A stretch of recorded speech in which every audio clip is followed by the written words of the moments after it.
Hey guys, it's ExandShadow and welcome back to Let's Play Banjo-Tooie. In the last part, we transformed into a washing machine. That's not something you can say every day. And in this part, we are finally finishing up our first run in Grunty's Industries. Thank Jesus Christ Almighty.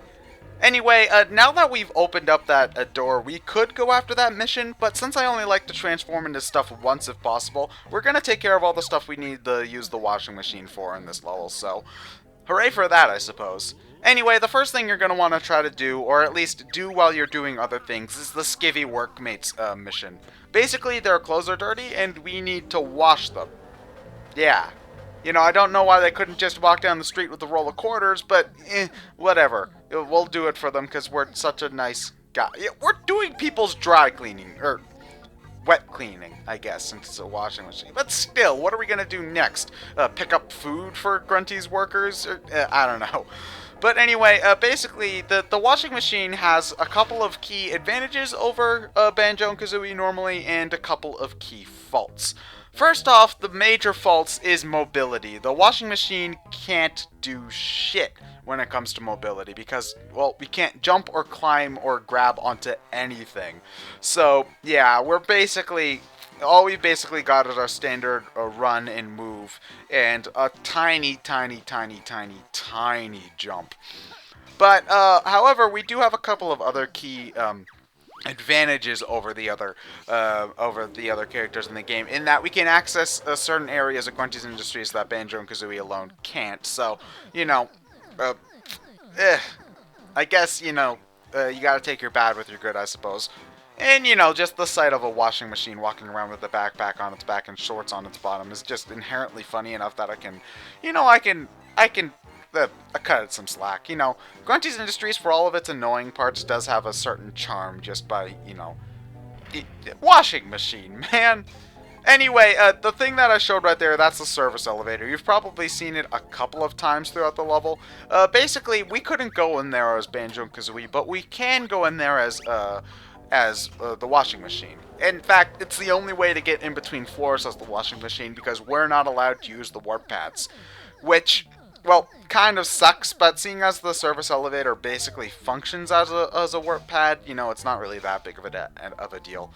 You know, it's not that bad.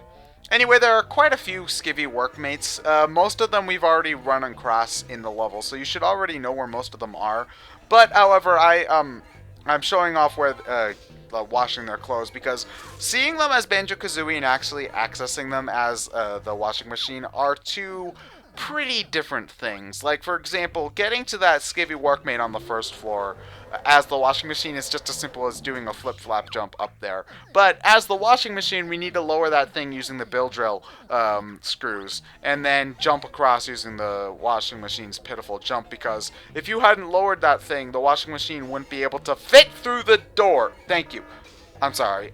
The washing machine wouldn't have been able to make that jump without the extra without the extra gap being closed. So, yeah, that's nice, I guess.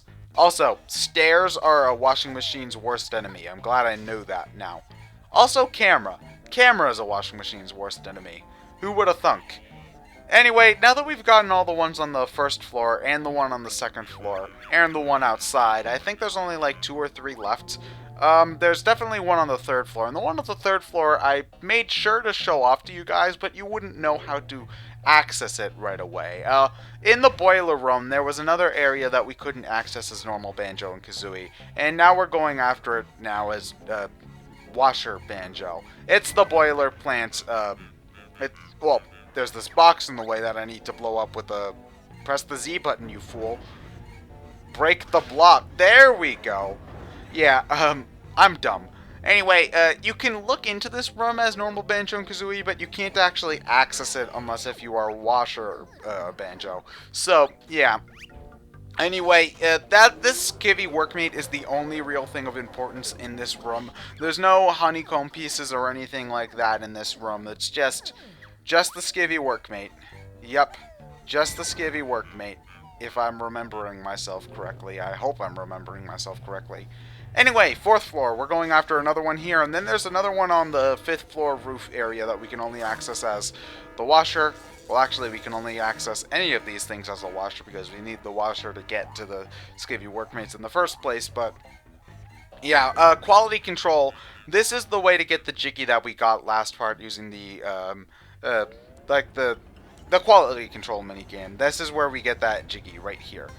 Now, there's a shock jump pad in here, so I think that you might be able to get in here as normal Banjo and Kazooie, but I'm not really sure how. So normally I just grab it as a washer Banjo while I'm in the area, just so that I don't have to backtrack as much, you know. But anyway, you go in here as washer Banjo, and then you finally access the last skivvy workmate. At least I think this is the last skivvy workmate. It should be. I don't think I had missed any by this point, but you know, it could just be me messing up. That's the whole team. Yeah, okay, there we go. Those are all of the skivvy workmates. Again, you can get them in any order you want. I just like to go from the top to the... Well, actually, in this case, it's from the bottom to the top. I like to do things in a specific order so I don't forget. Because, you know, if I jump around from floor 2 to outside to floor 5, you know, I'm just going to get myself confused. So, yeah. However, if you do... Oh, I'm killing myself here. If you do forget how many skivvy workmates you've cleaned or not cleaned, if you talk to a clean skivvy workmate, they'll tell you again how many skivvy workmates are left to clean. And this is where that last honeycomb piece is. It's in the smokestack. Oh, I can't believe I forgot about this before.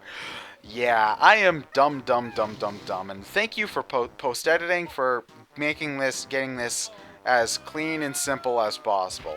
And yes, I said that backwards on purpose. Ow. You know, I love cheats. 10-story tall fall, no problem. Getting bit by something on the pinky toe takes a whole unit of health away.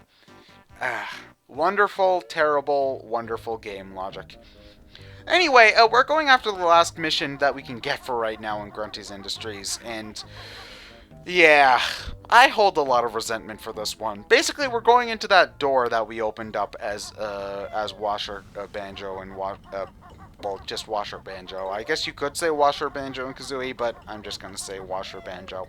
Also, down here in the basement is where the last two note thingies are. So if you're looking for them and you haven't gone for this mission yet, here's where they are.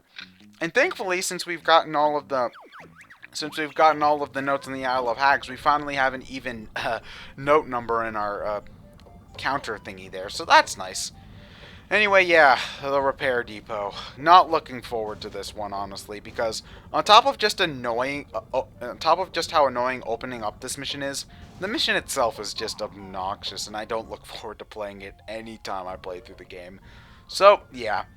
If you have the fall-proof cheat like I have right now, actually, even if you don't have the fall-proof cheat open, jumping down will just activate this cutscene anyway, so you won't take fall damage this time, even without the cheat, so that's nice. And damn it, boss fight. Crap. Anyway, I do like this dialogue, though. It looks like an enormous toilet cleaner. Yeah, like, look at that poor thing. Look at how immobile it is and how helpless it looks. This obviously is going to be the most easy boss fight in the entire game, right? Right? Right?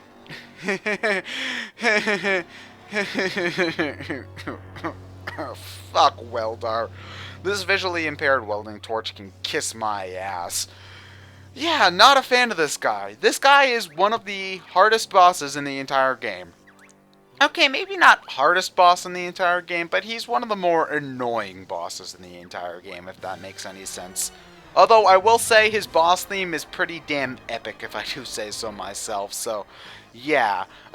This first phase that he has right here is pretty simple stuff. You know, he'll shoot laser beams at you using that same tracking stuff that Terry tried, and then he'll try to suck you up. Sucking him up leaves him open to a grenade egg to the mouth, and then he'll take a point of damage.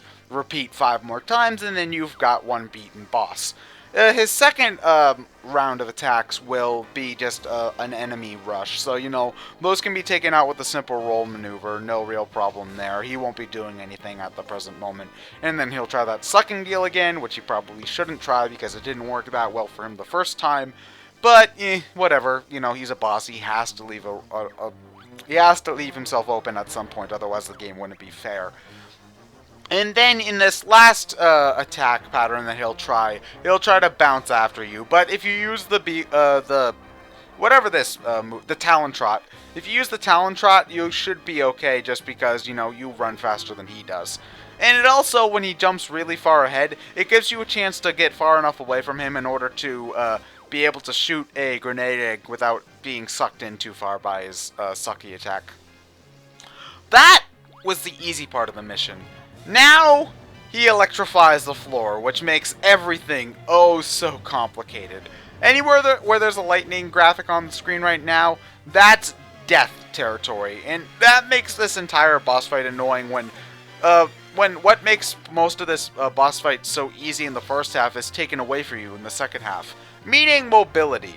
You can't move nearly as freely in this second half as you can in the first half, which makes it so difficult. Because, normally dodging these laser blasts is no real problem as long as you can move freely. But when your movement is hampered and you need to be jumping at the specific right instances, that's a problem. Same thing here. Normally a roll attack where you're completely mobile will take care of these guys no problem.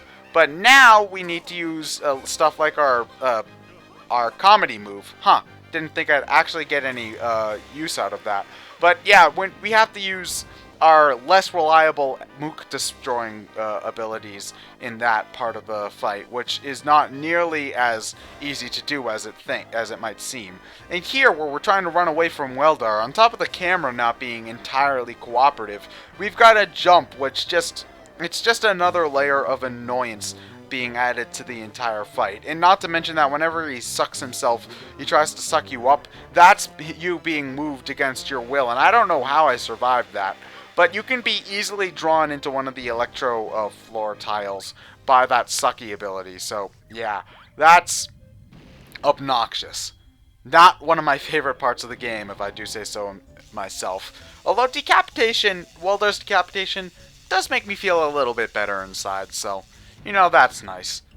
Oh, I'm sorry. Red tape number 7 is fighting Welder himself, but red tape number 8 is that we don't even get the Jiggy for beating Welder.